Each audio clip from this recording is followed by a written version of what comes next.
righty. Yeah. I noticed you just ran up the stairs to say hi to her. I did, because I didn't get a chance to before. And, Yeah. and talking about looking 10 years younger, she looks terrific. Okay, well, let's bring her out here. The role of the mom on television has sure changed since the June Cleaver days, and our next guest is the prototype for the TV mom of the mid-90s. As a baby boomer businesswoman in the midst of a midlife crisis on the critically acclaimed My So-Called Life, she says it was a role she was born to play. Please welcome Bess Armstrong. All right.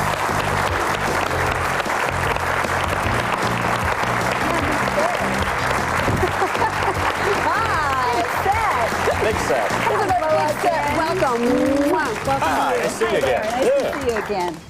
I know, I did go up and run up to say hi. I loved that. That Well, I was ran so into nice. makeup and said hi to you, too. Yes, you did. Yeah. Everybody said hi. So now, you told me something that kind of puts us together with the last segment. This is, I have older sisters, I love to say that they're older, who are identical twins. Oh, really? Yes. And they get along well, do they?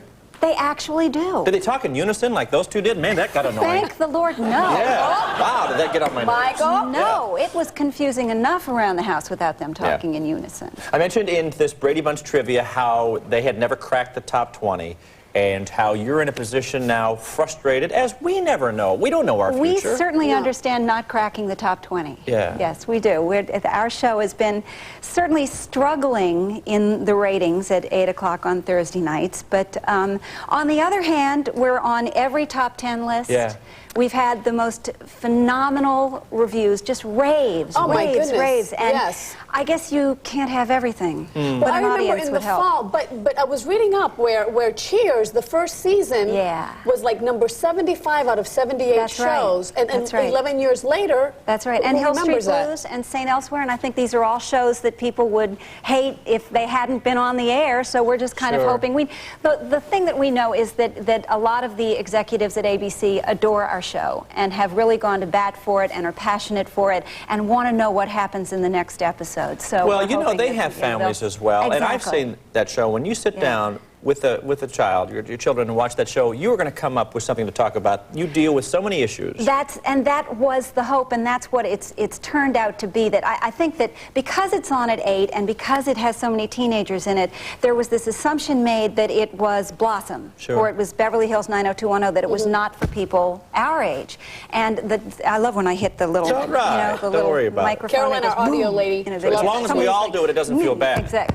Thank you. go ahead. There you I go. feel so much better now. Could you all do it too? Sure, I feel let's much better. There you Thank go. More than but the truth is that the show is sort of like for my generation and for the kids' generation, it's anyone who was ever a teenager, anyone who was ever a parent can relate to this show. I know you brought a clip dealing with an issue that was somewhat controversial. Could you set this up? Well, we like to deal in issues that are sort of minute and controversial, from anything from zits to dating to first kisses to anything. And I think this scene is when my daughter Angela has just had her first kiss. Oh, boy. And she wants to know if there are any rules in the house about dating. Ah, take a look.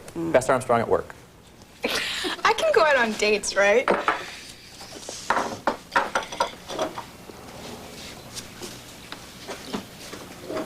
Of course you can go out on dates, but we do have certain ground rules.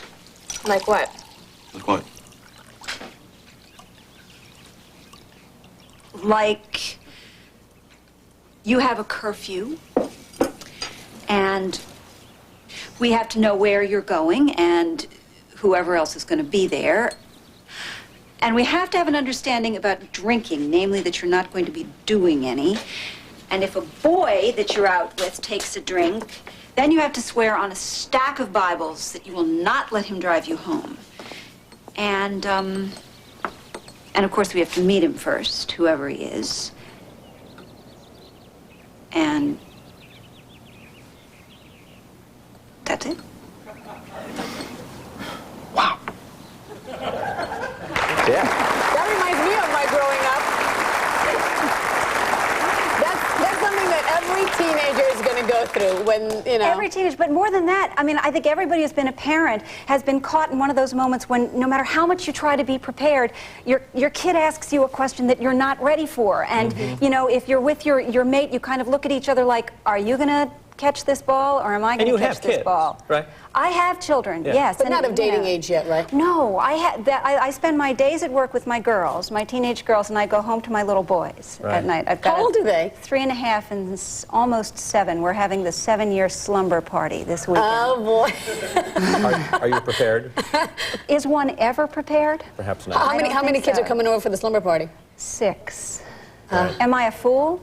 I think so, yeah. As long as you hire 10 or 12 guards, you know, for the house. That's what I figured, yeah, You know. and hide all the breakables, you know, and bring in a lot of It's funny how your portrayal is so honest on television. And do you find yourself, your own kids looking at that, or do you find yourself in your private life mimicking what you do on the air? Oh, I find that they feed each other, that there's no question that so much of what I'm doing with Patty comes from my memories of being a teenage girl and my mother dealing with this, you know, which at the time I hated and resented and this and that, and now I so completely get what my mother had to do, you know, which is why it's fun to be able to sort of do this role as a tribute to her. Is your mother still with us? Oh, she is, and she's absolutely wonderful. Well, she always says, don't think it's lost on me that you are doing me. That's right. She may want a piece of the action. Listen, good luck to you. We I will hope be that show stays on the air as long as you want it. Thank you, so do we. Bess Armstrong. Next, Ann B. Davis from the Brady Bunch. Be right back.